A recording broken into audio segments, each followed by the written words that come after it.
Not anymore. But from right here, it's only like 2 miles. You're going to stay busy, though. I mean, you're going to stay on. Oh, Are you still on the hospital board? no. I try to get away from as many as I Did worse. just, at least for a while. How's Janet? I'll tell you later. Good morning, ladies and gentlemen. This is the Board of Supervisors meeting, February the 18th. I'd like to call this meeting to order with the invocation led by, or given by our clerk of the board, Jenny Anderson, and then we'll have the Pledge of Allegiance. If you'd join us, please.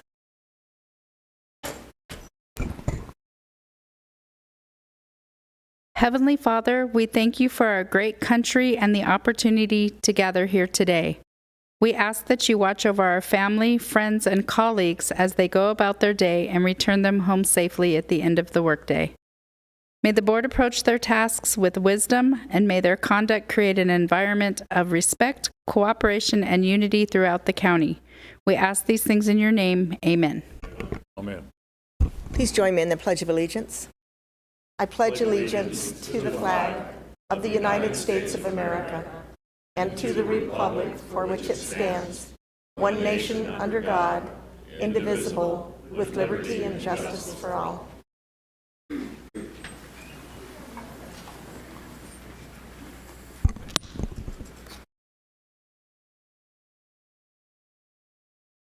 Okay, the Board of Supervisors may, by a motion, recess into executive session to receive legal advice from the board's attorney on any item contained in this agenda pursuant to ARS 38-43103.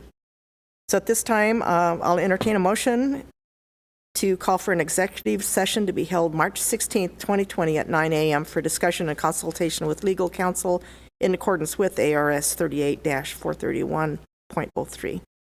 So moved. Second. Okay, we have a motion and a second. All those in favor say aye. Aye. Are there any opposed? Motion passes.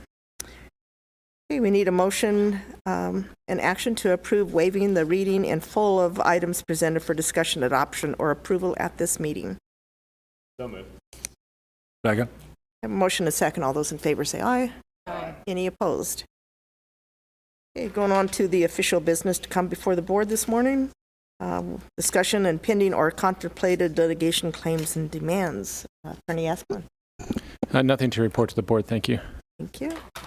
Okay, committee and legislative reports. We'll start with Supervisor Watson. Thank you, Chairman Bishop. I have no report this morning. Okay. Supervisor Angus.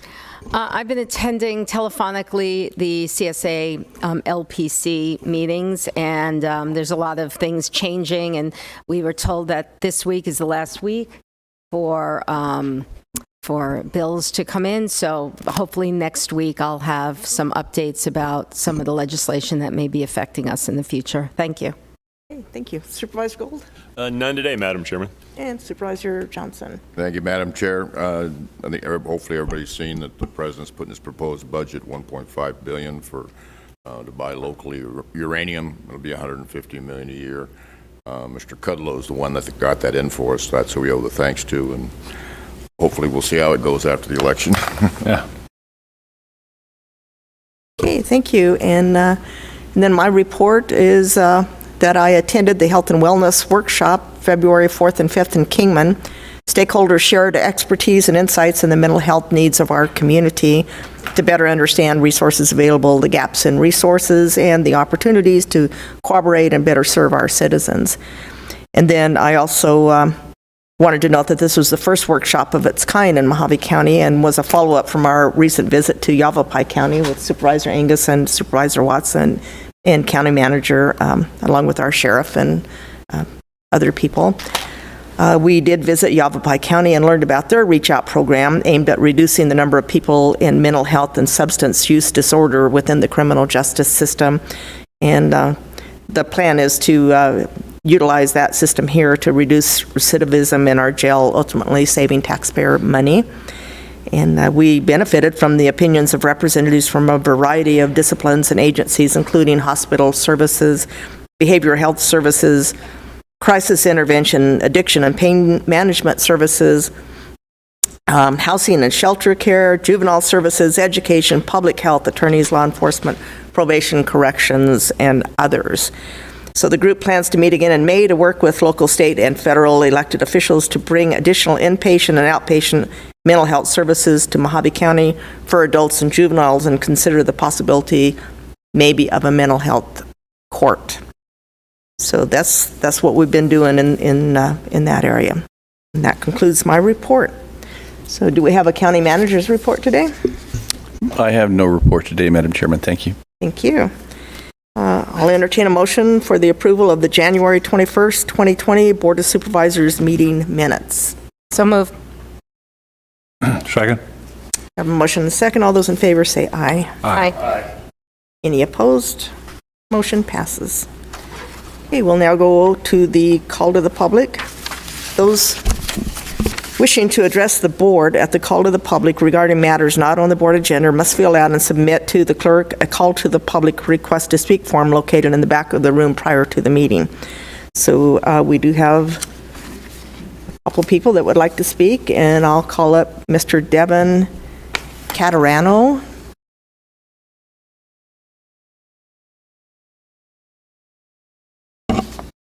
And then it'll be Scotty McClure, Charmaine Morgan, and Ken Works in that order. Good morning, Board.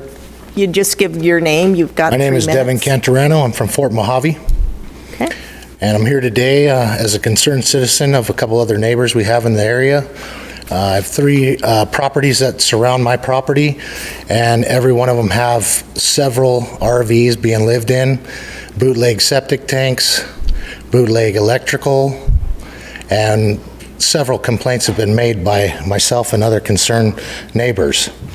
Nothing's been done. Tons of trash. I've dug up some reports of buried cars, buried oil barrels and stuff like that from years ago, and no report from the county of the remedy to the situation. So a little concerned about my underground water because I just drilled a well. So have quite a few concerns about those neighboring properties to mine. And the county's not doing anything to remedy the situation. There's one property that's right to the south side of my property has 5 different families living in RVs there. All the septic tanks for that have been, I've talked to Ron in his office about it and everything else today. I just thought I'd come and address the board and let everybody know what's going on there as far as we need to get this cleaned up. These people can't be dumping their waste into bootleg septic systems. They can't be running water hoses from neighboring properties in order to serve their water purposes. At the same time, they're affecting all of our neighboring properties' water with the way that they're doing their septic and burying things on their property. So. Okay, well, thank you very much for bringing this to our attention. We can engage in a back and forth during this process. Yeah, but, yeah. I'm sure staff will follow up with you. I just wanted to make it clear. Okay, Thank you. Jenny, is our timer working? It is working? Okay. Wasn't sure, because last meeting it was not. Okay, our next speaker is Scotty McClure. If you'd give us your name, you've got 3 minutes, Scotty. Huh? Just give me your name, and you have 3 minutes to speak.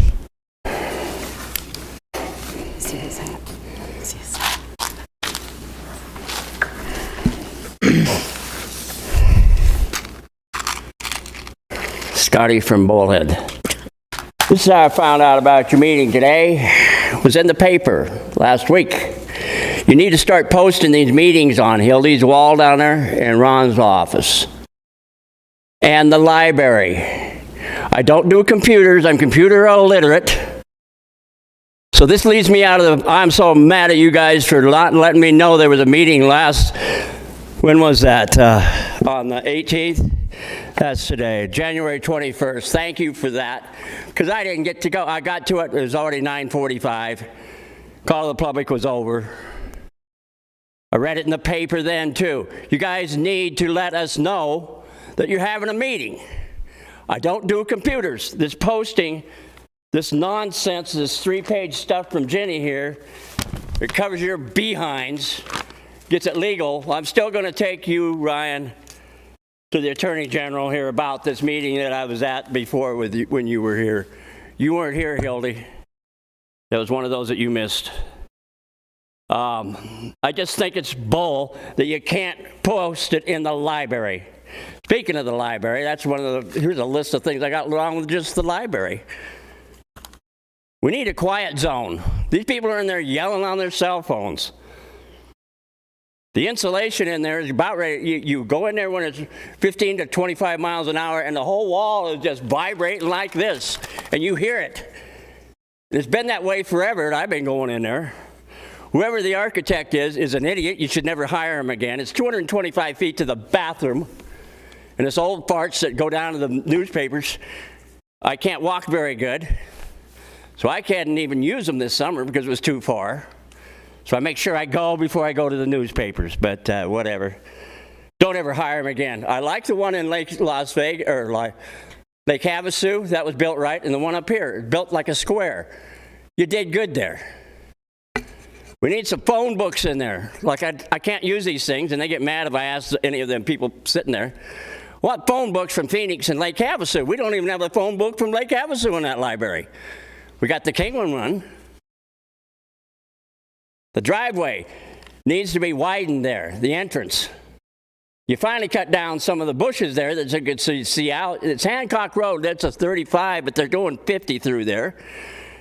And if you got a car and it needs to be widened.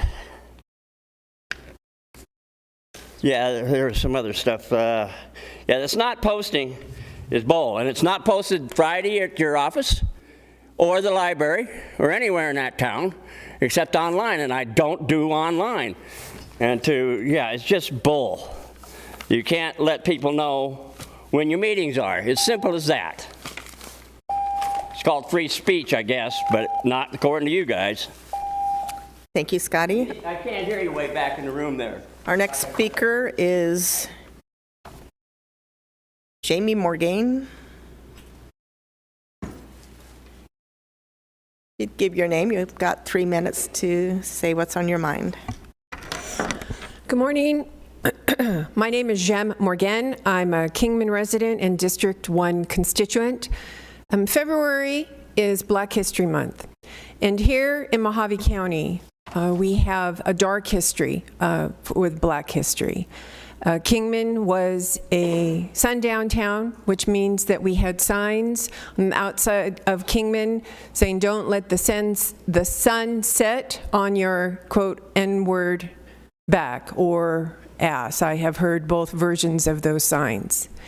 So the point of this is simply, at that time, the belief allowed for those signs to be put up. It was commonly accepted.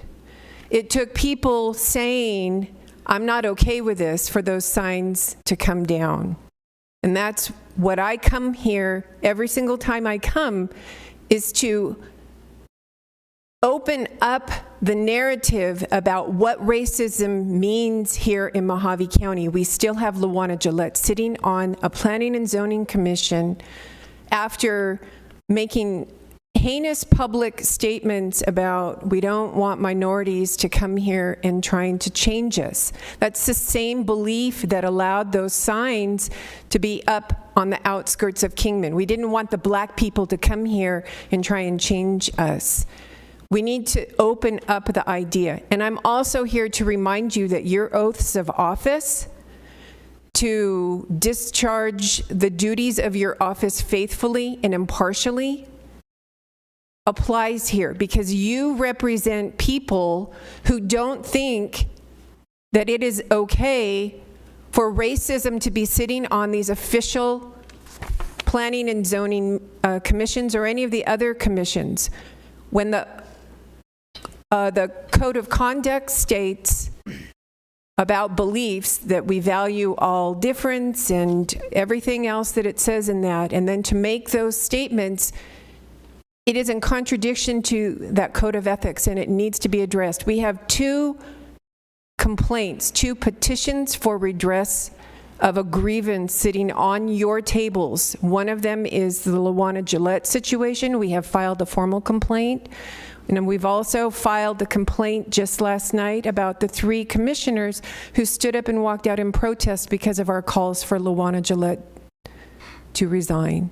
Please uphold your oath of office for impartial representation of all of your constituents. Thank you. Thank you. Our next speaker is Ken Works.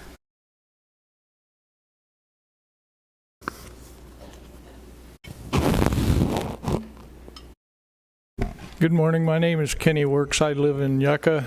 My address is 2250 Crystal Springs Road. I just wanted to address a situation with the services available from the county staff. They're generous with a situation out in Golden Valley where a person wants to develop a 3-acre trailer park. They're going to do all of the work for them, or all of the engineering for them, as near as I can tell from what was said here at the meeting. Yet out at Stagecoach Trails, we're having difficulty getting specific consulting services done to referee issues that we're having with road grading out there. I'd like to just also mention that the reason that the Planning and Zoning commissioners walked out, I'm speculating, just like the previous speaker was speculating, that they were probably ill and had to leave the premises for momentarily as opposed to retching in public. And I think that's advantageous and necessary and polite to the rest of the people in the room, as opposed to being a malicious act. But thank you very much. Okay, that concludes our call to the public, so I'll close the call to the public at this time, and we'll go on to our presentation. This is from the Arizona Department of Transportation, the Northwest District. Mr. Steinberger is at the podium. Good morning. Good morning, Madam Chairman and fellow supervisors. With me today is the project team, Michelle Beggs, she's ADOT Community Relations, Sam Elters with Matrix Design, and Bruin Wilbrink with Jacobs. We're going to give a brief update on the I-40 to US 93 West Kingman System traffic interchange. There's 2 phases to it. Phase A is the Vegas to Phoenix, Phoenix to Vegas movement. Phase B is the California to Vegas movement.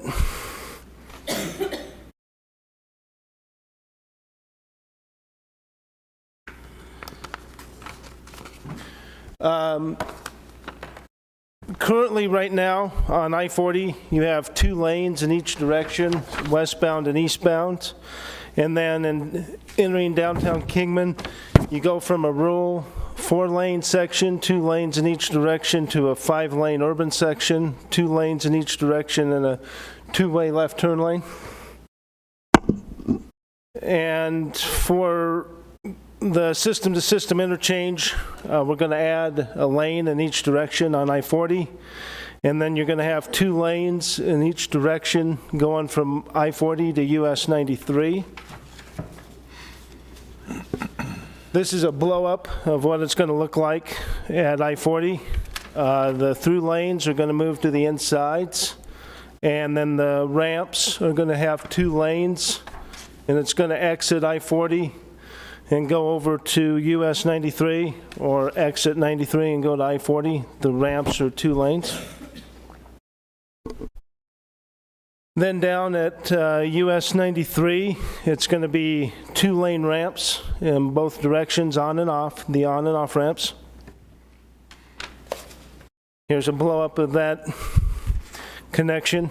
Ramp D, you can get off if you're coming to Kingman off of US 93 onto Ramp D, come into downtown Kingman.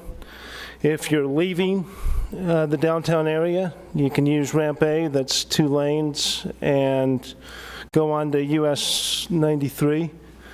During construction, we're going to make sure that they're maintained 2 lanes of traffic in both directions. And then this slide shows the future Phase B of the interchange. It's not in the 5-year program. This is the for the environmental process. We're currently wrapping that up. The public hearing will be either this late spring or early summer here in Kingman. And then the environmental clearance is anticipated for the summer of this year. Then for design, we're currently at 30%. 60% will be in the spring of 2021. 95% in the fall of 2021. Right-of-way clearance is anticipated for spring of 2022. Then we will be bid ready for March of 23. Then we'll be advertising construction somewhere first quarter of fiscal year 24, which starts in July of 2023. And construction is anticipated to be approximately 2 years. You have any questions for me or the team? Are there any questions from the board?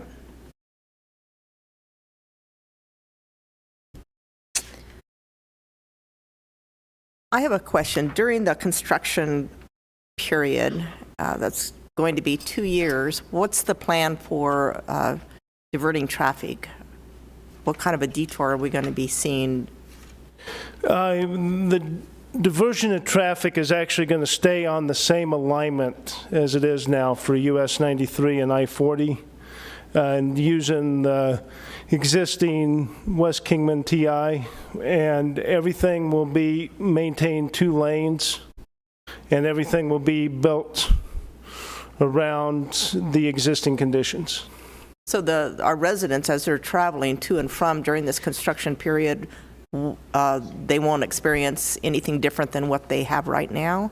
We'll maintain 2 lanes of traffic. I mean, there will be slowing of traffic, construction zones, construction equipment, but we're going to minimize the impact as much as possible.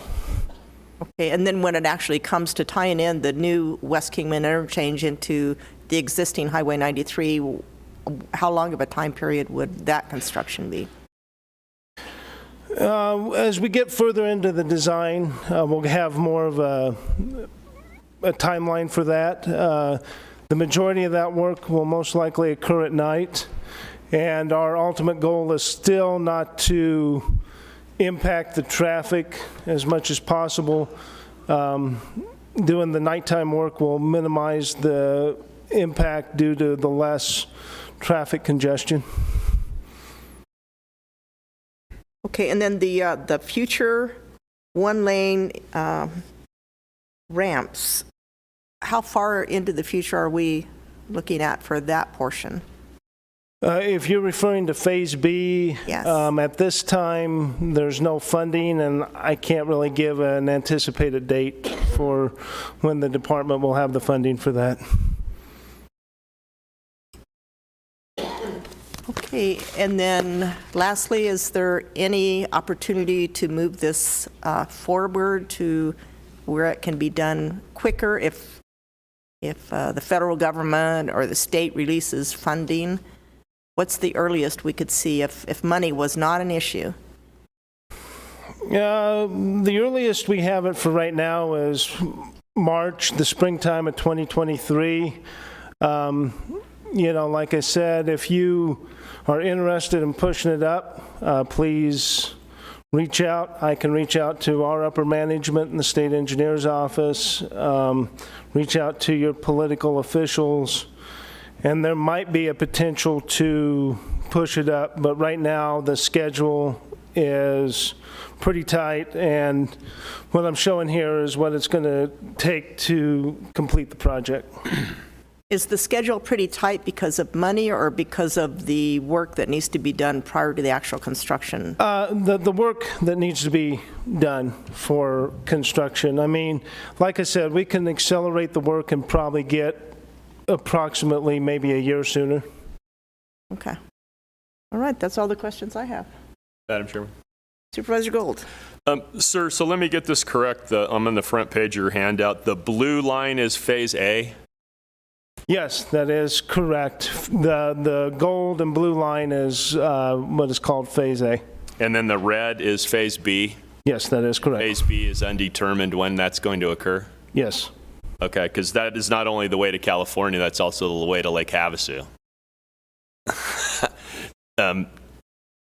So the people that were going on southbound on 93 will continue to get off, use the existing interchange to get onto I-40? That is correct, Supervisor Gould. Again, we don't know when that's going to change. Correct. Okay, thank you. Anyone else? Mr. Steinberger, are you prepared to give an update on what's happening with North 93 between Kingman and Hoover Dam? Are you referring to the shoulder widenings, Madam Chairman? Yeah, the shoulder widening and also the 93 Pierce Ferry interchange, or not interchange, exit there. Anything you can share with my constituents that are very, very concerned about the accidents at that interchange? Okay, the Fan Construction is the contractor that's working on the section from milepost 38 to 48 that encompasses Pierce Ferry Road. They're doing the 5-foot shoulder widening into the southbound direction and then doing pavement press in both directions. We're currently working with our traffic safety group to look at an interim solution at the Pierce Ferry Road that could potentially be change ordered in to this project. Nothing's set definite yet. It's all contingent on funding. And then, also with the county and WACOG, we're doing a partnership to do a DCR to look at the Pierce Ferry Road intersection. And a DCR is what? Design concept report. Okay. Okay, and then you spoke of possibility of a change order. What would that encompass? It would encompass trying to improve the flow there at Pierce Ferry Road, improving sight distance, improving so people can go to a yield condition instead of a stop condition. We'll change order that into the project depending on feasibility of the concepts we have and the funding that we have available as part of that construction project. Okay, for the folks that are watching, what does that mean? We're looking at not stopping the traffic coming off of Pierce Ferry Road heading northbound to Vegas. We're also looking at modifying the turning movements at the existing interchange to reduce the point of conflicts for the traffic that's crossing southbound heading into Dolan Springs onto Pierce Ferry Road. Also looking at doing adjustments to the profile to improve sight distance at that intersection so the traffic can look in both directions. Does that mean cutting down that big hump? At this time, with the funding that we have available, we couldn't eliminate it altogether, but we could potentially improve it a little bit, raise the median elevation to lessen what you call the hump to improve the sight distance. Okay. All right. That's all the questions I have. Thank you very much. Thank you.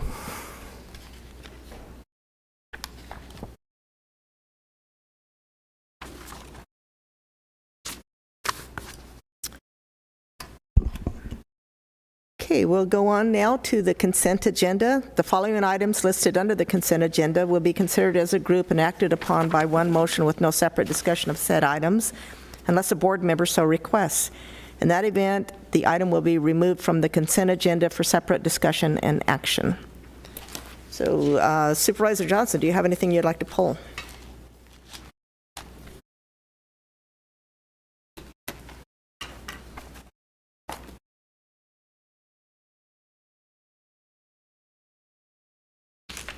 Okay, Supervisor Gold, do you have anything? None today, Madam Chairman.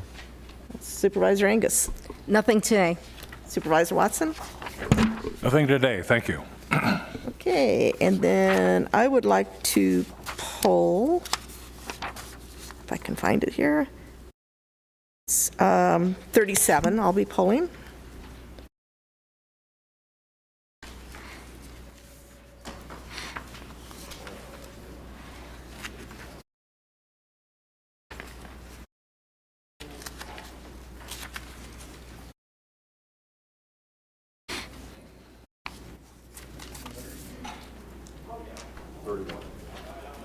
And item 31 by Supervisor Johnson. So I'll entertain a motion to approve items 5 through 44 with the exception of 31 and 37. So moved. Second the motion. We have a motion and second. All those in favor, say aye. Aye. Any opposed? Okay, motion passes. So we'll go to item number 31. Was polled by Supervisor Johnson. Thank you, Madam Chair. I don't agree in these giveaways to bring companies in, but the board has given money to the Economic Development Director to do these things, so I just wanted to clarify my position. I'll be voting yes on it, but it's not to be giving new funds. It's a fund that was set up by this board for the use by the Economic Development Director, and I think it'd be a worthwhile thing to use it on. Okay, thank you. Is that in the form of a motion? Well, I'd make a motion to approve unless anybody else has anything. Second. We have a motion and second. All those in favor say aye. Aye. Any opposed? Okay, motion passes. And we'll now go to item 37, which I polled, and I'll be stepping away as I have a conflict of interest, and Supervisor Johnson will take the... Item 37, do we have any discussion? We have a motion. Make a motion to approve. Have a second? Second. Have a motion and a second. Any further discussion? Hearing none, all in favor signify by saying aye. Aye. Any opposed, same sign. Motion carries. Very nicely done. Thank you. I was going to go on, but you came back too quick. Thank you, Supervisor Johnson. That's right. Okay, we'll go on to the regular agenda. Item number 45, discussion of possible action to acknowledge receipt of and refer to Public Works a petition to the Mojave County Board of Supervisors requesting that East Bonanza Way from North Shipping Lane to North Commerce Drive be accepted into the Mojave County road system for regular maintenance, subject to meeting all applicable requirements and subsequent board approval.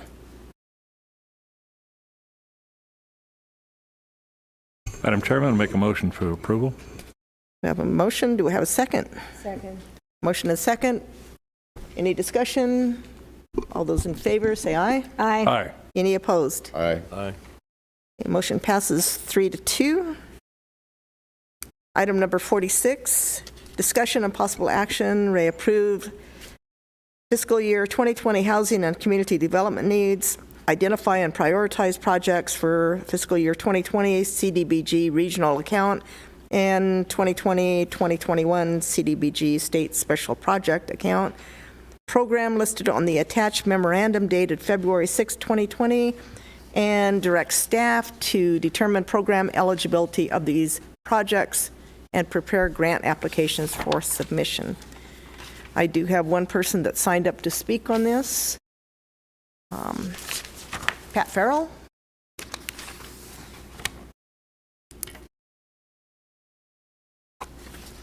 Come on down, give us your name, and you have 3 minutes. Pat Farrell, Pasadena Avenue, Kingman, Arizona, also president of the Jerry Ambrose Veterans Council, and we have applied for one of the community development block grants, and we appreciate the consideration of the supervisors for that application.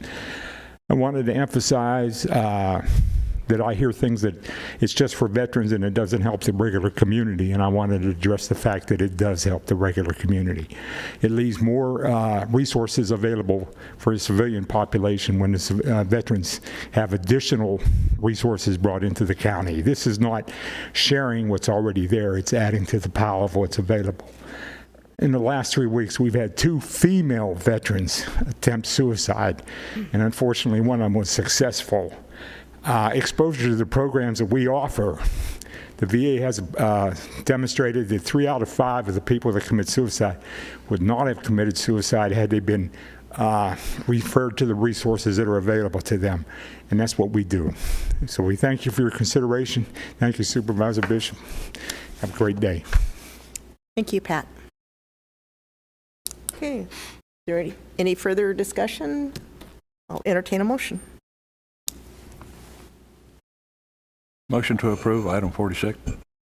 Second. I have a motion and second. All those in favor say aye. Aye. Any opposed?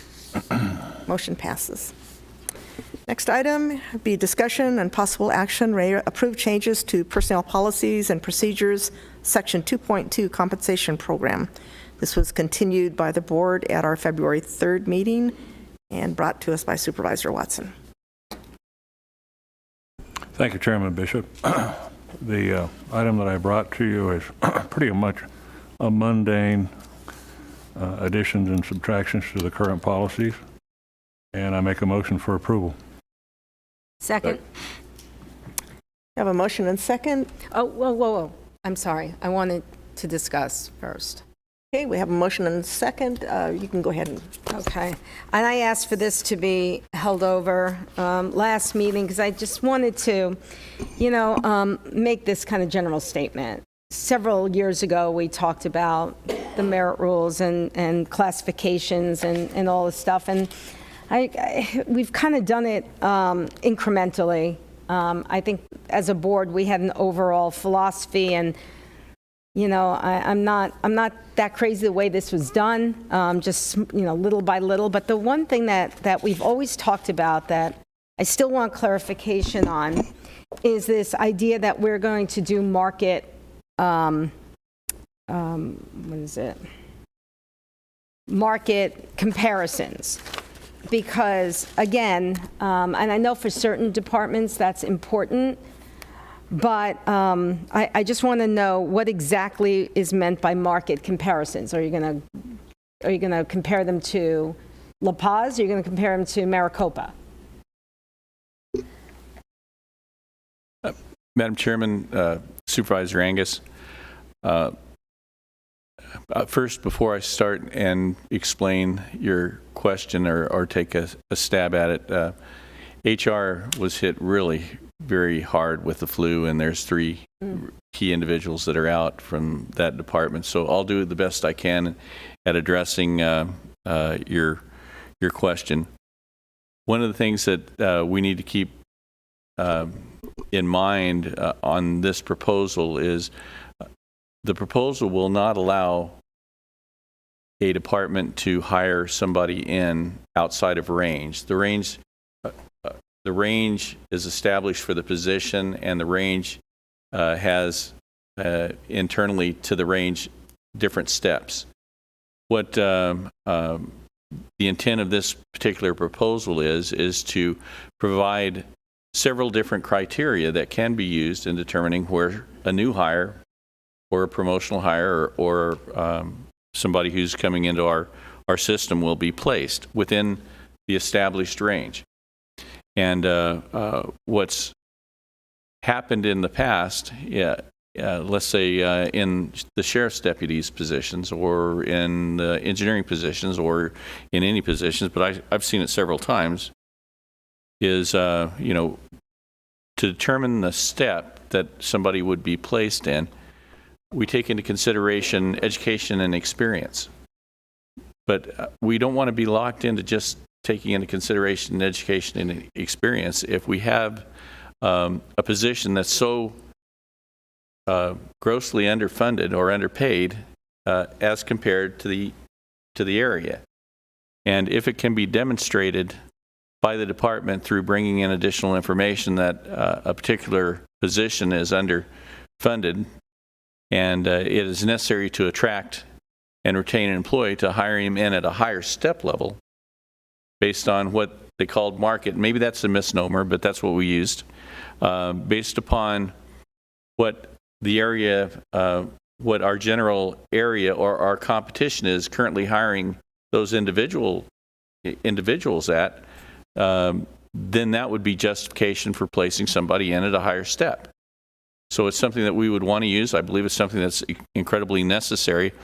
And to use an example, let's say if the sheriff generally hires in at a 2, 3, or 4 step, however, to have to be able to attract deputies in, he would need to offer something higher.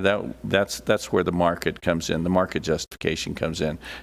He would come in and say, well, I've done a study with Kingman, Bullhead City, Yavapai, and they're bringing their people in at this particular salary, which equates to a step 7, Okay. which is beyond my level of justification. Then I want to be able to use that as justification for a higher step within How the does range. this work with compression, though? Isn't that always the problem? Well, we can't be all things to all people, and we can't solve all the problems. I think it's more important to be able to attract individuals into our organization than to qualified individuals into our organization than it is to be able to solve market level issues. You know, if you utilize a market excuse, or I'm sorry, a compression excuse for not hiring a qualified individual into our organization, and we leave that person out there and we are not able to bring him in, I don't think that's fair to the rest of you, to our organization, or does us any good. Okay, well, you answered my question. I still have issues the way this whole thing was done. I wish we had done it as a whole thing with a workshop and everything, but it is what it is. Okay, so we do have a motion on the floor, seconded by Supervisor Angus, unless you want to withdraw that. You know, I'm going to withdraw that. Okay, we have a motion on the floor. Do we have a second? Second. Have a motion and a second. All those in favor say aye. Aye. Any opposed? Aye. Okay, motion passes 4-1. Okay, going on to the next item, discussion of possible action, Ray, direct staff to develop a 2-year budget proposal for departments for the upcoming budget cycle, brought to you by Supervisor Johnson. Thank you, Madam Chair. Hopefully in the backup you understand it. Basically, it's just to streamline our budget process. State of Nevada does a 2-year budget. We would still, by state statute, have to come back and have our same hearings and everything, but our departments spend an awful lot of time, I would say, doing busy work, the same thing over and over, filling out the forms where everything is normal work, and they have to attend all these meetings that we have.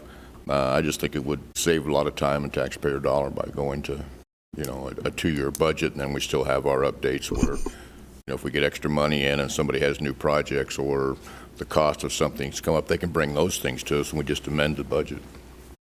Just a thought. So you're indicating we'd still have budget hearings and...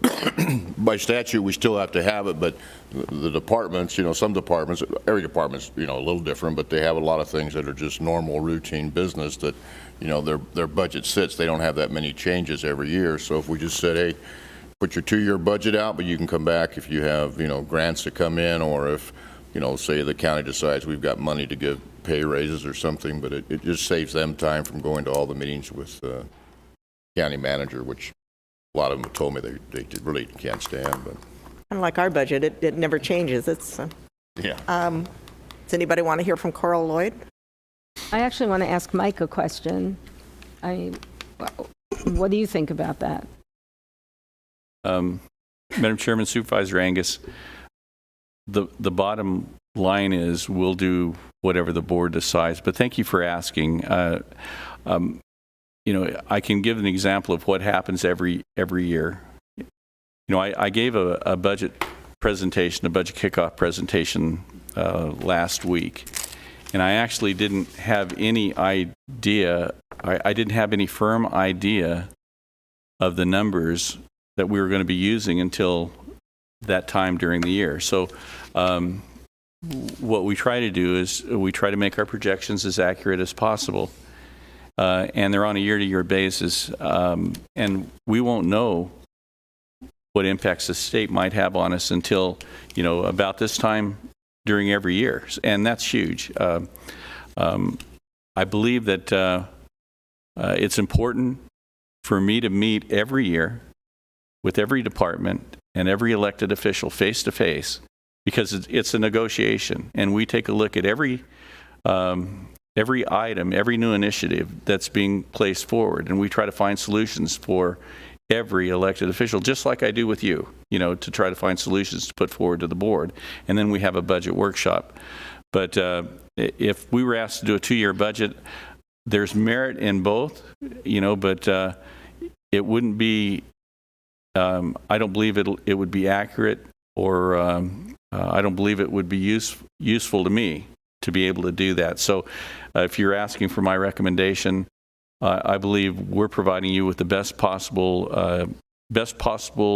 projections and guesses that we can possibly bring to the table for the Board of Supervisors, so that you can make good decisions on how to move forward. Thank you for asking, though. Supervisor Johnson. Yes, to go along with that, you look at the budgets that the board has. They haven't changed over the years. They might have gone up a little bit. The same thing with the department budgets. They don't change all that much every year. They might change the way they're spending the money. The courts will come to us for extra money and those things, but the basic budget is the same every year. I did the video of this last budget hearing that the county manager had, and just like he said, there wasn't really much to go over. They had no numbers or anything. The things that we depend upon, the state shared revenue and those, they're like anything else. If that affects something, then the department can come back and say, we've gotten less funds are coming in, or the county manager and the board decide that, and we just make those changes. I just think it would save a lot of time. That's all. And I have talked. I called departments. I won't give them up now that the manager's going the other way, but at least to me, they had no problems with it. May I ask a question of Supervisor Johnson? Sure. Do you have an estimate on how much time and/or money you believe this will save? No, I haven't. I just know that you see them all get together, and they're all sitting around where they could be doing work, and it's just like with, we're a microcosm of what their budgets are like, but when they send us ours, you got the same numbers, or, you But add how much one time person. does that really take for, it takes 20 minutes, so each year 20 minutes, with the budgets that stay the same, what percentage of my departments actually, significantly change one way or the other? Madam Chairman, I can give you an example. We don't know how much budgeted but unspent monies we will have every year until this time, and we didn't. And that one of the things that I had asked Coral to do is meet with me at your earliest convenience, at your earliest time, when you get your arms wrapped around the numbers, so that we can come together and have a vision that we can place before the Board of Supervisors. And that we weren't able to do that until about within 2 weeks ago, that we actually came together, and it was just before the budget kickoff meeting, which was last week. And it's important. We ended up being able to, at that time, determine how much budgeted and unspent revenue we had as of June 30th of 2019. We ended up being able to have a good feel for halfway through this year how much budgeted but unspent revenue we had, and then be able to project how much we would be carrying over to the next budget year. We were able to come up with projections on how much revenue we would be getting from our internal tax collection, and also how much we would be getting from the state of Arizona. And at that time, we were able to determine some unfunded liabilities that were coming up, like say in access and other areas, that we would have to bring into the formula, so that now we have a pretty good feel for the budget moving forward that we're going to be presenting to the board. And it's drastically different from last year's budget. And we believe that it's going to be next year, when we do this all over again, that budget's going to be drastically different from what we're proposing to you all. But it'll be accurate. a 2-year budget, if we're asked to do that 2 years in advance, it's almost like doubling what we have this year. Now, there are departments, mostly underneath my administration, that I say, regardless, we're going to have to hold your budget solid and not try to grow government. And that happens. And those budgets, however, it doesn't mean those people don't come in and try to fight for additional needs that they may believe they have. But I can validate what Supervisor Johnson says on those particular departments, but I believe it's incredibly invaluable to do a one-year budget just for accuracy's sake and to try to provide you with the best recommendations we can every year. Okay. Supervisor Watson. Well, I just wanted to say that over the past 11 and a half years, I've really enjoyed watching all the different departments roll the dice from time to time. So I would suggest that we continue on the one-year budget. It seems more appropriate to be addressing those long-term needs in a different fashion other than a 2-year budget. But that's just my opinion. Okay, I'd like to make a comment. I have mixed feelings on this. I know we could do a 2-year budget, but at the same time, do we want to give false expectations to our departments in the event that there's an economic downturn and they have a 2-year budget, and they didn't plan for this economic downturn, and then there's no money there, then we're right back to the drawing table again. So I don't want to grow government either, but I keep thinking about some of these legal liabilities that we're facing, some lawsuits that may come to fruition any year, and they're going to be huge. And once we find out that we have to pay millions of dollars in some of these lawsuits, then that's going to affect that yearly budget. So I'm kind of leaning toward just keeping the status quo as it is for an annual budget. It's just my thoughts. Madam Chairman. Yes, go ahead, Supervisor. We should bear in mind that the entire state of Texas operates on a 2-year budget cycle.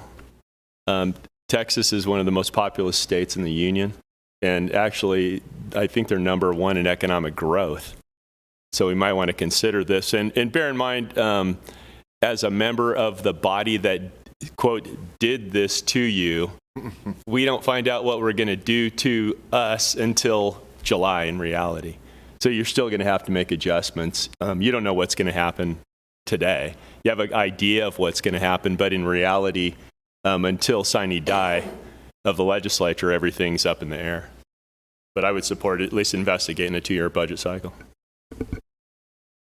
Okay. Any further discussion? Chairman, if I could just add, County Attorney's Office, we don't take any position on the issue, but we just want to stress what Supervisor Johnson noted in his backup. It still doesn't change the requirements that we'll have to do on an annual basis. Those things will still be done. The budget discussion and votes will take place on an annual basis, not on a 2-year. So just be aware of that as well. Okay. Does our finance director want to weigh in on this, one way or the other?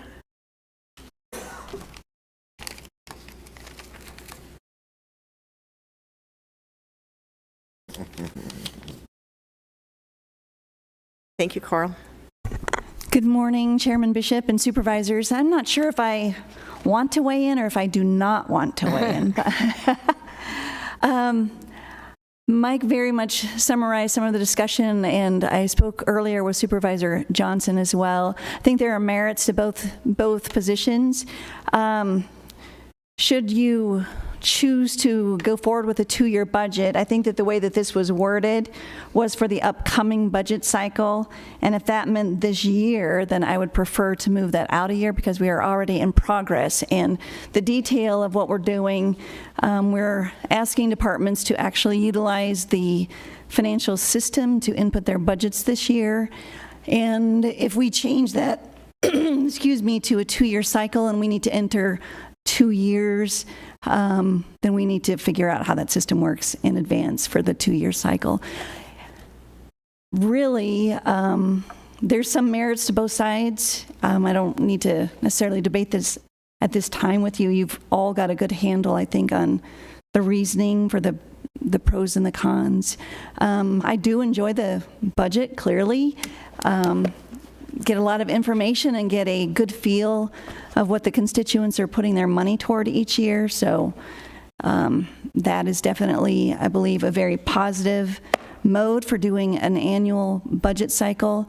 If you prefer the 2-year budget and we come back with amendments, I guess the hesitancy would be that the amendments are fine. You have them right now.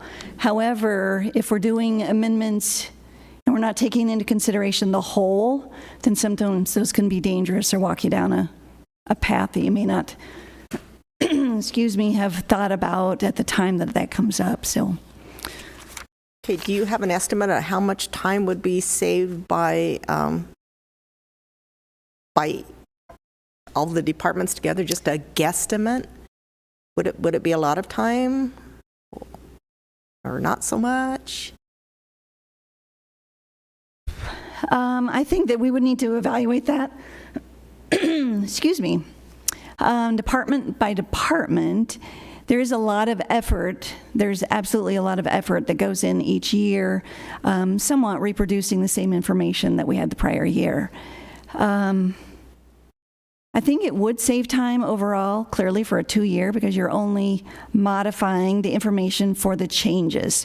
But you definitely are going to have annually significant changes that occur from simply the legislative impacts. So you're still going to have some form of discussion, whether you do that in your tentative budget, your final budget, or if you would set other workshops or regular board agenda items to review those items. I'm not sure what Supervisor Johnson had in mind for the modifications in the annual discussion. So, Okay. But a lot of hours, I would say. Any questions? Further discussion? Thank you, Coral. Okay, thanks. I'm sorry if this made you choke up.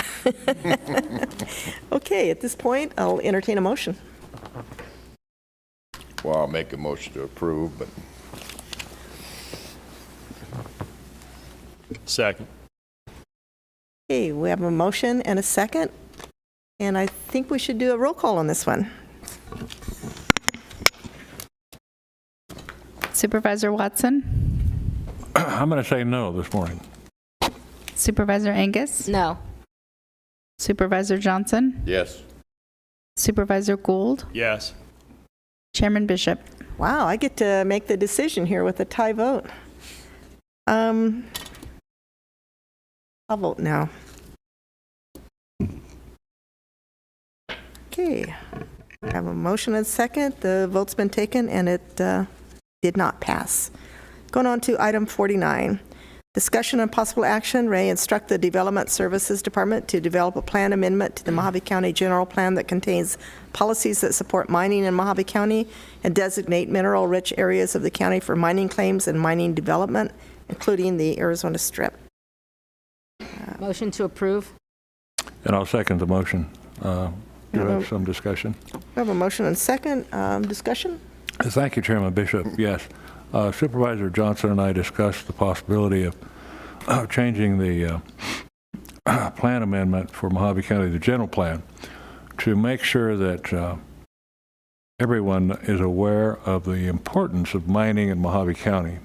And by providing this, we believe that we can further extend those opportunities, especially in the North Country, where huge very rich deposits of different ores are located. So I'd like to thank Supervisor Johnson for his efforts. Thank you. And to add to that, it also will make BLM have to come to us when they try to change something. So it gives us more of a seat at the table. Okay, so we have a motion and a second, and I just want to make one comment before I call for the vote.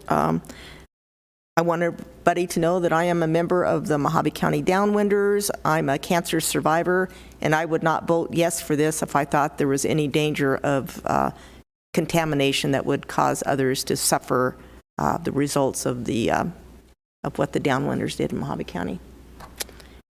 Okay, with that, I'll call for the vote. All those in favor, say aye. Aye. Aye. Any opposed? Motion passes unanimously. Okay, item number 50. Discussion of possible action, Ray, direct staff to come back to the board within 60 days regarding an update on taxed but unserved areas of the county by the TV district. It's brought to us by Supervisor Gold, and I do have 2 people signed up to speak on this. Tim,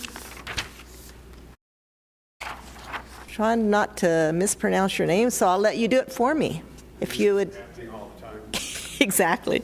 Just give us your name, and you've got 3 minutes. And thank you for coming. Good morning, Madam Chairman, Supervisors, Mr. Hendricks. Glad I can come before you. This is the first meeting I've ever came before. I had real estate in the area for 15 years now, and gotten to know Mr. Hendricks very well. He's very good at corresponding with me on topics. You got a really good manager. But, I get a little bit irritated having to pay a tax when I get nothing of it. And when I talk to different supervisors and managers, and they say it's an area-wide tax for TV. Well, ever since we went from analog to digital, I lost all total TV reception and had to buy direct TV. And in your resolution, it talks about extending and promoting TV service. Well, I don't know where that's happening. I live on a hillside property. I put a antenna clear up on top of my mountain, thinking, hey, maybe I'll get something. Amplified antenna. I get 1 channel. It's in Spanish. I don't know how to speak Spanish. But anyhow, I'm retired now and trying to look at ways to cut costs. It's not a big cost, but again, it's a tax that if we aren't getting the service and you're not going to give us a service after 50, it's been greater than 15 years that we said we were going to do this for our residents. And so many don't have TV. I have TV. So that's kind of just what I wanted to clear up, and you guys can talk about this subject more, but it's something that we should not be taxing people if we're not planning on ever giving them service and calling it an area-wide tax, and we'll get to you someday. Thank you. How do you pronounce your last name? It's Krug. Krug. Okay, that would have been my guess, but I wanted to be sure. And then can you tell me how much is charged on your property taxes for the TV district annually? I have a couple properties. I'm buying a couple more. But just for the residents where you live? For my residents, it's like $8.10. Okay, all right. Which that beats paying $50 plus to a satellite TV place. Okay, thank you. I have a question, if I could. Supervisor Watson? Sir, where is your mountain? I'm on about mile 15 and a half, Alamo Road. That explains it. Thank you. Our next speaker is Scotty McClure.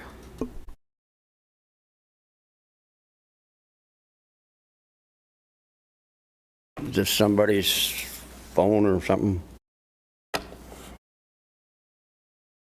Could you give us your name, Scotty from Bullhead. Ron, this is yours, I guess. I'm going to ask you to, if you can, amend this a little bit to ask the staff to see. You guys in Kingman get over 30 channels, and Lake Havasu gets a certain amount of channels. Bullhead, we get a certain amount of channels. And I had a chart, and of course, it's home. Didn't do me any good. There's one place in here, I don't know where it's at, but up there somewhere, probably the Strip, but they get 2 channels. Are they paying the same rate that you guys are getting 30 channels and we're getting 15? And so that should be a deal there. You guys should be paying more than I am. And these guys that aren't getting anything, they shouldn't be paying anything. So I have to agree with it. Thank you for bringing that up, because that needs to be solved. I don't like paying for something that I'm not getting. Who's deciding on these new channels you're putting on there? I suppose the FTC, and you guys won't stand up to them? I'm tired of these info-commercial channels. I'm tired of you guys screwing around. You moved channel 3 on up to 16.1, 2, and 3. Now they don't work. You fixed something that wasn't broken. Yeah, they come on and they freeze. They don't do, they stop. They will not show me the programs. They did on channel 3 before you moved them. I don't know. I guess the FTC tells you guys what to do. And I'd like to see some other channels, like channel 4 in Bullhead, the city council meetings. I suppose you guys have a city council meeting in Kingman. I'd like to see them shot up to Oatman. I know to put a microwave dish to that there and then put it in the whatever, because I can't do computer, so I have no idea what was at the city council meetings. And when I miss them, I'm going home again this next meeting, so I have no idea unless the newspaper tells me what went on. But yeah, you guys reprogram. Then I got to delete the channels that I don't want again. Just, you need to stand up to the FCC. But yeah, it's a good idea to, these guys shouldn't be paying anything and we should be paying a certain amount. I don't know if I'm paying the same as Kingman or not. Okay, does anybody have any questions for the speaker? I have a comment. Supervisor Gould. It's ad valorem property tax, so it's based on the value of your property, what you pay in the TV tax district. And the point is, the whole point of the thing is I have people in my district that cannot receive the service yet are taxed for the service. And that was why I brought this forward. And basically, I'd like to know where we need to figure out where are we serving and where is unserved. And if we either need to provide the service for the people that are paying the tax or cease to tax them for a service they cannot receive. So that's a decision that we'll have to make. How are you going to figure out which towns or people are not getting service? Going to go out and teach property? Good question. We have a provider that provides the service for us, so we'll have to figure out whether they have to send somebody out with an antenna. And as Mr. Krug mentioned, when we went from analog to digital, it became even worse because the digital signal does not travel as far. But the folks in the outlying areas are paying the same rate that the folks are in the cities, and they might even have an argument that they need TV service more than people in the populated areas who have more choices in TV. Thanks. Okay. It's not expensive, it's real cheap, but it's the point of it. Sure. So I see Yvonne Orr looks like she's prepared to come to the podium and tell us a little bit about the TV district. Madam Chair, I don't know if Ms. Orr is coming up or not, but the paper that was just put in front of us is an opinion that says we can't change the boundaries of an improvement district. So that's correct. From what I was told by our attorney, that when the district was formed, the boundaries of the TV district had to cover the entire county. So we can't modify the boundaries of the TV district. Yeah, that's correct. There's nothing in the improvement districts for TV districts that allows for modifications of the boundaries. When you created the TV district, the boundaries had to be coterminous with the Mojave County boundaries. The only provision that allows for that change to happen is if the county itself were divided, and then the new portion, the new county that was created, whether that would be part of the TV district or not. But there's no provision in there that allows to reduce the size of the district. That's unlike fire districts or community park districts or other improvement districts where you can modify the boundaries. This is not one of those that where the state statutes allow you to do that. and we do have, I mean, there's places in Lake Havasu where we have, as you know, places where you can't receive. Sure. Madam Chair. Madam Chairman, Attorney Esplin, would that be the same if we created this district today? Yes. Yes. If you were to create a district, if there was no district and you were to create a district today, it would have to cover the entire Mojave County. Its boundaries would have to be coterminous with the boundaries of Mojave County. Here's the other angle that you can look at. So I don't think you can modify the boundary. The second part of the question that I have is whether you could reduce the taxes of those persons who are not getting it. I don't think you can, but here's how that would work. Under the TV district statutes, it says the taxes shall be assessed, levied, and collected in the same manner as county taxes. So you have to follow the same process. And I don't think there's a process that allows certain people to be exempt and others. I mean, you think of how county taxes work. You know, I live in an area where maybe, I have children that go to the school district, but there's my neighbors, they don't. They don't get exempt from paying school taxes, right? Property taxes for schools because their children don't go there. That's not how it works. If you live in the district, you pay those taxes. It's kind of the same concept. If you live in the district, you pay those taxes. But I could certainly look to see if there's any kind of exception to that. I'm not in our office. I don't handle a lot of the property tax questions. I could speak with the attorney in our office who does, and she may be able to find an exception. But otherwise, I don't know of an exception. But if those childless couples would adopt a child, that child would then be able to go to the school. Right. But my constituent can't get TV service, but yet pays the tax. Yeah. And I'm not arguing the justness. I'm more arguing the justness of it than the law. Yeah, exactly. No, I think there's any laws, it's not perfect by any means. And this could be one problem where the tax is being borne by certain people greater than others, and they're not getting the services. So we could look into that, but I don't know the answer to it. I just think generally speaking, you're probably not going to find an exception, but I can certainly talk with our attorney that handles the property taxes and see if there is one. Sure. But I still think it's important that we determine which areas are unserved, regardless of whether, because it still begs the question, do you disband the entire district over the unjustness? And it's a question that we need to deal, but we do need to know what area is not as unserved.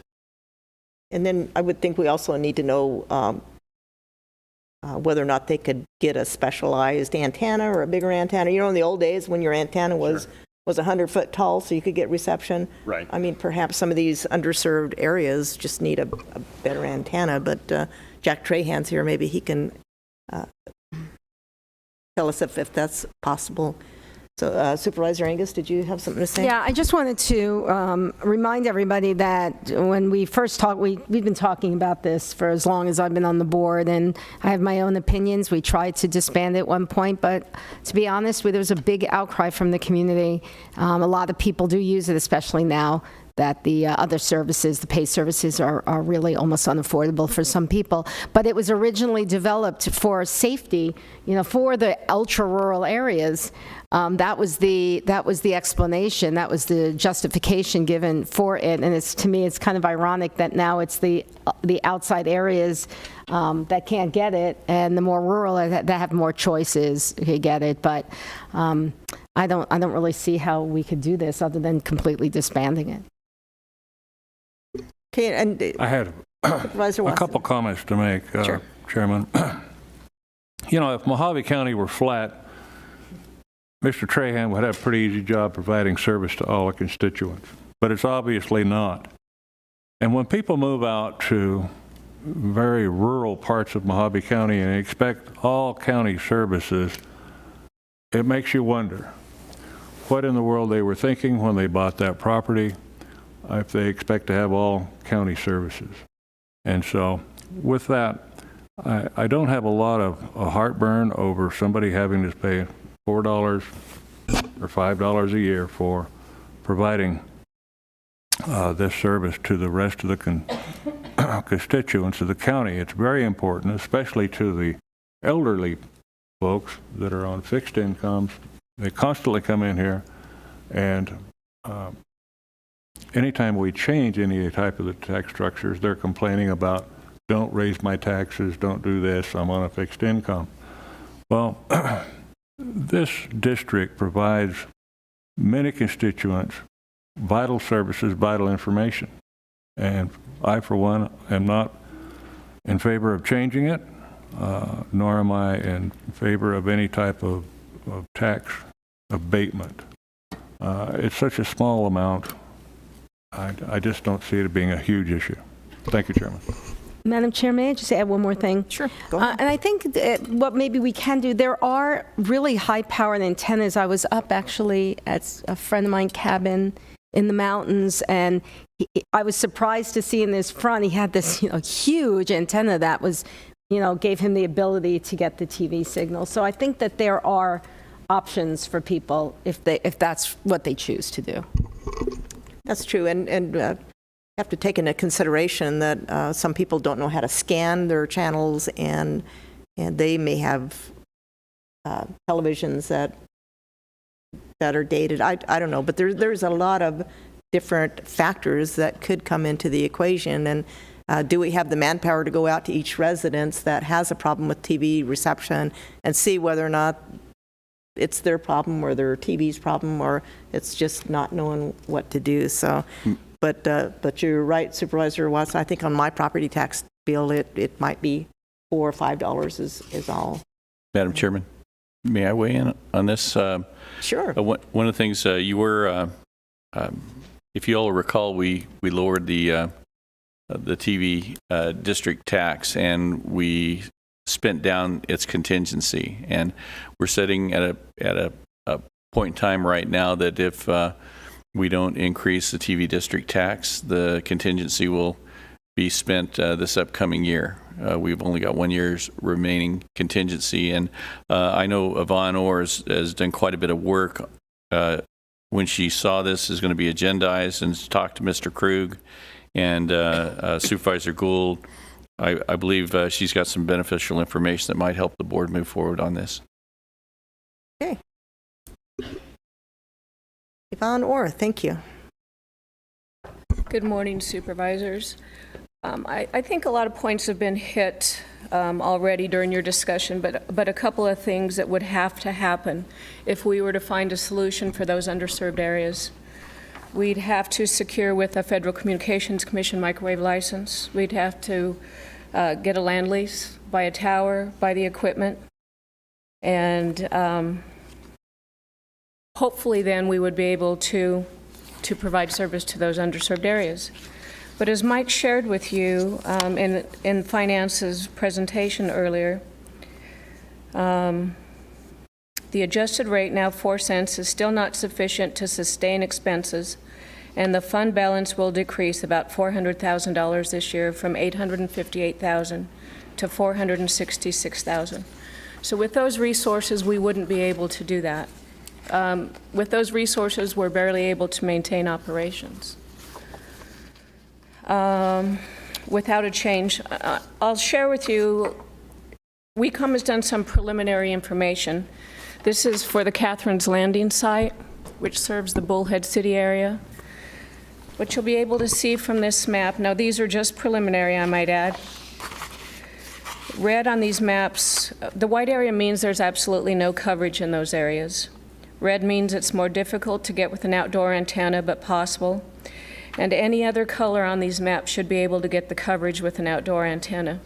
I haven't reached out to IT yet to see if they could maybe do an overlay on our GIS system to actually try and come a little closer to see if we can determine those underserved areas.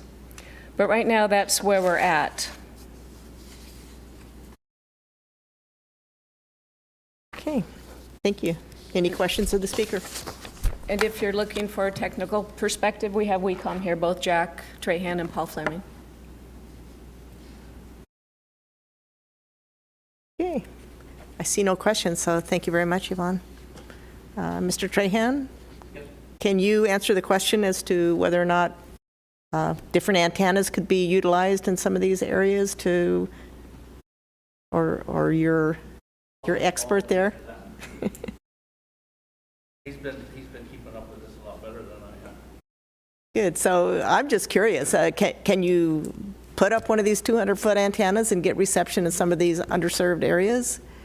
Yes, there are options for that. So over the last few months, we've done an analysis on what type of upgrades could be done, and there are technical options. So it is feasible to look at different antenna options at the household itself. There's different transmitter options we could look at, and adding new transmitter stations. Ms. Orr is 100% correct. There are some loopholes. There's a processes we have to go through. The FCC has to approve us to be able to put up a new transmitter station, which should be a little easier than normal because the channels, frequencies, and everything are already in place, so we should have a slightly less difficult path to get that done. They do have to approve any microwave that we put up that's licensed and things of that nature. So there are some different hurdles we'd have to go through, but we have looked at different options of, could we stick something here that's extremely low powered to cover this area? Could we do certain things? And technically it is feasible to look at a whole slew of different options of both antennas on the households and an increased translator or transmitter nodes and what's there at their location now. So we do believe it's doable. We're going to have to kind of look at it at each location individually. So if we say, if there's an area that this is a hot spot we want to look at initially first, then we would take that one and do an analysis on that and see what could we add here to cover this for the most reasonable price and the best possible coverage. It's a little harder to look at from a county-wide standpoint and say, hey, make sure every single area is covered, because there's a lot of areas that don't have any households or any residents there, and to cover that area is going to be an astronomical fee. So we'd want to look at it as like the pain spots that come up first, so like cover this area, and when we could come with a proposed amount of money. But like I said, we have been looking at with the newer technology, what are the most inexpensive methods to be able to get this done, and they do exist. There is still a lot of safety to it. I do understand that some of the rural areas have, as was mentioned earlier, is 100% correct. As they went from analog to digital, and then recently they forced us to go narrow banding, which caused it to be more difficult. So we've gone through 3 or more transitions in the last 15 years, which has affected the coverage area. Some of the more rural areas actually got better coverage, and some got worse coverage. But there is a lot of safety components with the EAS system and everything else that actually cover everybody that can get TV, not just rural people. So there's a lot of safety components still involved in everything we do that we have going throughout the whole county. So if we could add that into future locations, that would be great too, but it's technically doable, yes. So what's your experience with telling the federal government what to do? You don't have to answer that. Let's just say not good. Let's go with not good. There actually can be somewhat amenable if a good argument can be made, but it's still gonna have to fall within their guidelines and their structure. If it does, sometimes we've gone to meet them in DC, and then they've been willing to move on certain items, but if it falls outside of their structure, their lanes that they operate in, then it's pretty much a no every time, so. But pretty much it wasn't our decision to go from analog to digital to... No, all these decisions were made by them, forced upon the county, and ended up, they cost the county, the constituents, everybody a lot of money, rescanning their TVs, new types of TVs, et cetera. These were not decisions made at local level, nor, I would say, were we happy to get those decisions. But it's either do it or turn it off, or basically it's do it or get fined. So that's kind of how it worked out. Okay. Any questions? All right. Thank you very much. Madam Chairman. Oh, Supervisor Gold, do you have a I question? believe for that the speaker? federal government was giving away free TV antennas when they went to digital, or converter boxes also, so. I believe there was a converter box, yeah, for the first transition. Then the recent transition we just did, which was the narrow banding, they gave nothing away. I do know that the county was working to try to get some reimbursements for the money spent, but I don't believe they gave anything away to the actual residents or anything on the second transition, so. Thank you, sir. Okay. Any further discussion? I'll call for the vote. I need a motion. Madam Chairman, let's see. I move that the board directs staff to come back within 60 days regarding an update on the taxed but unserved areas of the county by the TV district. I'll second for discussion. Okay, we have a motion and a second for discussion. Supervisor Johnson.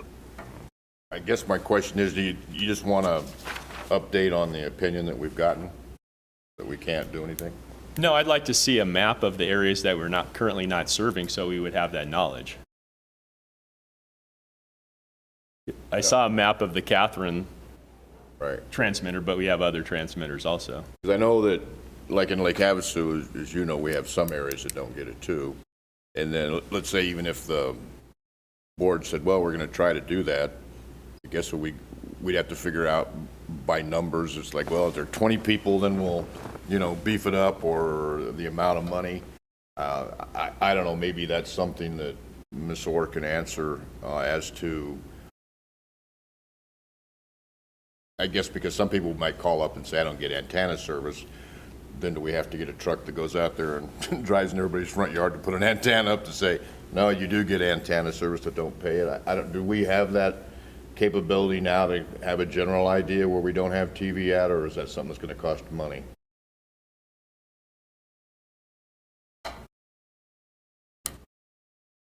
Chairman Bishop, Supervisor Johnson. Currently, when we have people calling inquiring about their service or lack thereof, especially if they've had service before, the technician from WECOM goes out and has a portable unit with him, and he's able to determine whether or not there's service in that area. We don't go out and globally drive the county. What they do is based upon calls that are received. So we would know that. The information that Supervisor Gould is asking for, I mean, can you just give him a map right now? It wouldn't be obviously WECOM totally accurate. Oh, excuse me. WECOM has done some preliminary mapping, but as you could see, we're not able to dial down into the parcels, so that would give us general areas and not really be able to identify property owners. Okay, thank you. So I'll work with IT and see if there's any way we can overlay those types of maps and be able to narrow them down a little bit further.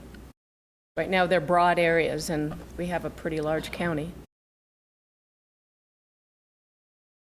And I'm not asking for it down to the parcel level. I'd just like to see a map similar to, when you sign up for cell phone service, they give you a coverage map, essentially, that tells you where their service is going to work. And that's really all I'm asking for, is so that people can do their due diligence, and if this is something that's important to them, they'll know where that TV service can be provided basically and where it cannot. Okay. But not necessarily down to the parcel level. We can work on it. Okay, we have a motion and a second. Let's take the vote. Jenny, let's do a roll call on this. Supervisor Watson? Thank you. I'll say yes to find out the rest of the information. The rest of the story. Supervisor Angus? Yes. Supervisor Johnson? Yes. Supervisor Gould? Yes. Chairman Bishop? Yes. Motion carries. Okay, going on to item 51, discussion of possible action. Ray approved the adoption of Board of Supervisors Resolution Number 2020-032, calling upon the Arizona State Legislature to fully restore this legislative session the $7.3 million it swept from Mojave County's highway user funds, HERF funds, during fiscal year 2009 to 2018. So moved. So we have a motion by Supervisor Angus. Second the motion. Okay, we have a motion and second. Supervisor Johnson, did you have any discussion on this? When you got your votes, you shut your mouth. All right. All those in favor, say aye. Aye. Aye. Any opposed? Well, that was unanimous. Not a surprise. Item 52, discussion and possible action. Ray approved the adoption of Board of Supervisors Resolution Number 2020-027, a resolution setting forth an approval of a subdivision final plat for Village Estates.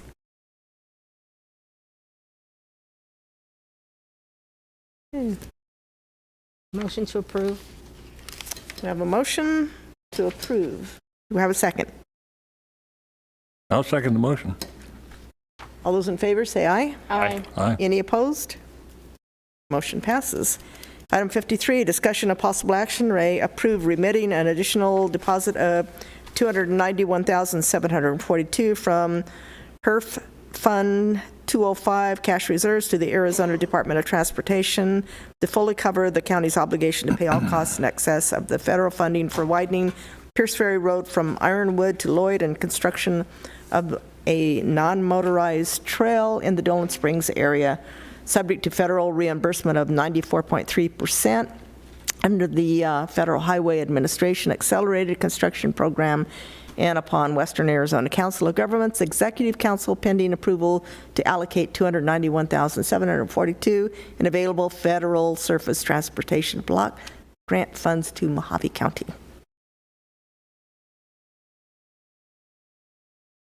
Okay, I'll entertain a motion. I'll make a motion to approve. Do we have a second? And I'll second the motion. A motion and a second. All those in favor say aye. Aye. Aye. Any opposed? Okay, motion passes unanimously. Last item this morning is item 54. Discussion of possible action, Ray, designate animal shelter staff with employee numbers 12349, 12358, 12357, 12360, and 12353 as full-time employees effective February 29, 2020, in accordance with federal provisions to identify full-time employees and authorize the direct hire of current employees. Madam Chairman, I'd like to make a motion for the approval and a comment about what a wonderful job the staff is doing now that they've taken over. The adoptions have skyrocketed. The entire facility is much better shape than it was, and it's being run extremely well. Okay, thank you. Do we have a second? Second. I have a statement too while we're Okay, talking. Supervisor Johnson. These people we're hiring, are they going to now be a little more appreciative of the work they have, seeing as how the statements I see in the paper, they're disparaging remarks about the current building in the area that they live in when this board has already given them $2 million to build a new facility. It's just kind of bothers me that they still take shots at the county, but that's all. Okay, and I'd just like to say that Sir Alfred Freddie Bishop appreciates all of the love and support he's received from the shelter and now in my home. Just had to throw that out. He's a little poodle. Okay, we have a motion and a second. All those in favor say aye. Aye. Aye. Any opposed? Okay, motion passes. Motion to adjourn. All right, motion to adjourn. Second.